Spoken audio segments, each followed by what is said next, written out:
Saudara-saudara umat pilihan Allah, selamat pagi. Kita berjumpa lagi di hari pertama dari minggu ini, Senin 13 Februari 2023, untuk menerima makanan bagi jiwa kita.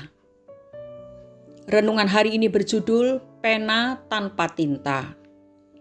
Kita akan membaca satu ayat dari kitab Mazmur, pasal 119 ayat 18, demikian bunyinya. Singkapkanlah mataku supaya aku memandang keajaiban-keajaiban dari Taurat-Mu. Saudara-saudara, ada seseorang yang profesinya sebagai penulis rohani terduduk berjam-jam lamanya untuk mendapatkan inspirasi bagi tulisannya. Jam semakin bergulir menuju tengah malam, tetapi ia hanya menatap Microsoft Office Word tanpa sebuah kata. Dengan menghela nafas panjang, ia melewati malam tanpa menghasilkan sebuah tulisan pun. Lalu Tuhan menegurnya dengan sebuah pertanyaan. Apakah yang engkau ingin sampaikan jika firman-Ku tidak lagi mengisi hari-harimu? Ia tertegun. Tanpa disadari, kesibukan dan kepenatan telah menggantikan keindahan kebersamaannya dengan Yesus, sehingga penghujung hari menjadi saat yang terindah untuk merebahkan diri daripada merenungkan firman Tuhan. Sebagai seorang penulis rohani, pengilhaman dan penyingkapan firman Tuhan adalah mutlak. Karena itulah yang akan menghidupkan sebuah tulisan. Dengan demikian, kehilangan kesinambungan persekutuan dengan firman Tuhan membuat kita bagai menggenggam sebuah pena tanpa tinta. Bukankah seringkali kita juga mengalami hal seperti ini? Di mana iblis membingkai hari-hari hidup kita dengan kelelahan dan kesibukan, sehingga kita menjadi terlalu lelah untuk membaca firman Tuhan? Saudara-saudara, tanpa disadari, kita sedang berjalan menuju padang gurun rohani. Daud menulis di dalam Mazmur 119 ayat 37, demikian bunyinya. Lalukanlah mataku daripada melihat hal yang hampa. Hidupkanlah aku dengan jalan-jalan yang Kau tunjukkan. Dengan kata lain, ia menjadikan firman Tuhan menjadi dasar kehidupannya sehingga menjadi pelita bagi setiap langkahnya.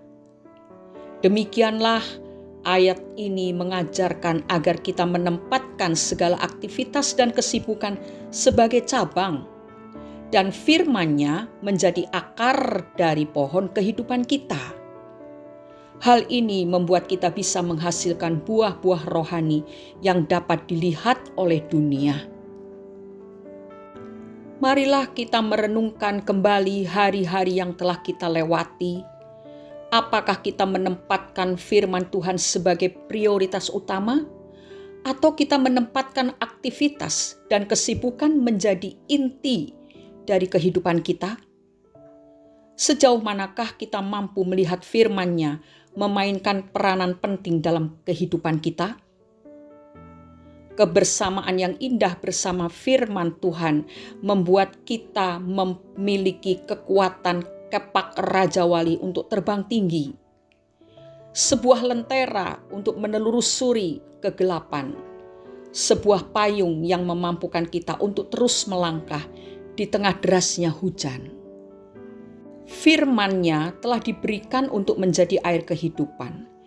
Tetapi apakah kita ingin meneguknya ataukah hanya menjadi slogan kerohanian kita? Itu adalah keputusan kita masing-masing.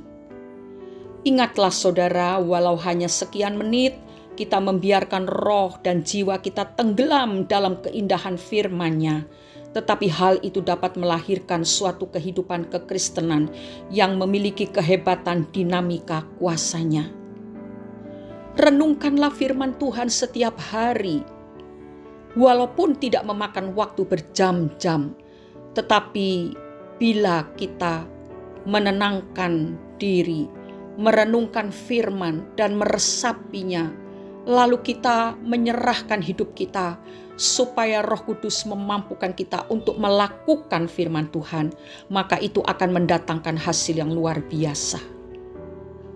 Seseorang yang memenuhi hatinya dengan firman Allah, maka pena kehidupannya dipenuhi dengan tinta yang menggoreskan kesetiaan dan kasih Kristus yang dapat dibaca oleh dunia. Oleh karena itu, mari bacalah firman Tuhan, bukan karena kewajiban, tetapi menikmati firman itu dalam sebuah kehausan hati untuk mengenal Tuhan lebih dalam. Mengenal Allah adalah kebahagiaan manusia. Kita membaca kitab Nabi Yeremia pasal 9 ayat 23 dan 24, demikian bunyinya. Beginilah firman Tuhan, janganlah orang bijaksana bermegah karena kebijaksanaannya, janganlah orang kuat bermegah karena kekuatannya, janganlah orang kaya bermegah karena kekayaannya, tetapi siapa yang mau bermegah, baiklah bermegah karena yang berikut, bahwa ia memahami dan mengenal aku, bahwa akulah Tuhan yang menunjukkan kasih setia, keadilan dan kebenaran di bumi. Sungguh semuanya itu kusukai, demikianlah firman Tuhan. Saudara-saudara, pengenalan kita akan Allah akan lebih dalam apabila kita suka membaca dan merenungkan firman-Nya. Kalau saudara mendengarkan khotbah, mendengarkan renungan seperti ini, itu baik, bagus. Tetapi harus disertai dengan pembacaan firman Tuhan itu sendiri. Membaca dengan seksama, lalu merenungkannya. Kalau seandainya saudara tidak mengerti, saudara bisa tanya kepada para pemimpin rohani yang ada di gereja di mana saudara beribadah. Atau mungkin saudara bisa bertanya kepada orang-orang lain yang saudara anggap lebih mengerti tentang firman Tuhan.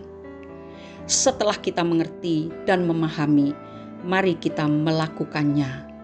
Dan itulah yang akan membuat kita menjadi orang-orang yang dipenuhi dengan tinta Tuhan, sehingga kita bisa menuliskan segala hal tentang Tuhan.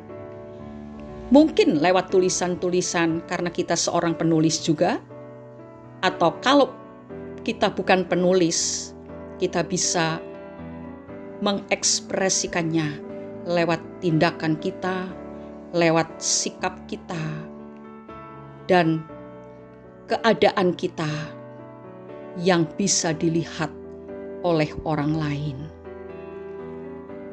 Mari kita berdoa.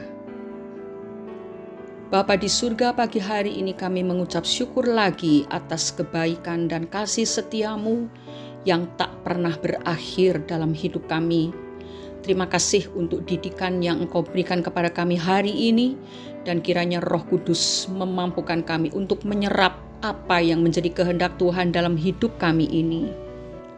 Seringkali hati kami kosong dan kering, karena kami tidak lagi memiliki hubungan yang berkesinambungan dengan Tuhan. Firman Tuhan tidak mengisi hari-hari kami.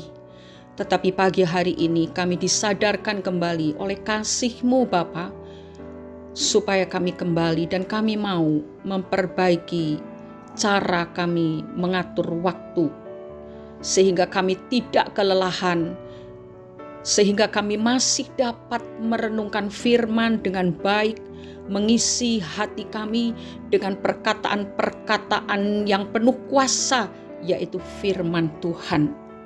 Kami rindu bisa menelurkan tulisan kehidupan yang memberkati banyak orang dan yang berkenan di hadapan Tuhan.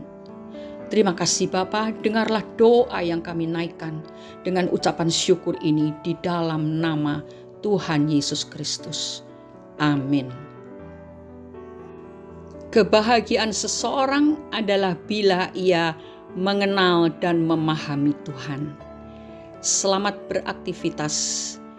Berkat Tuhan mengalir dalam kehidupan kita sekalian. Haleluya. Amin.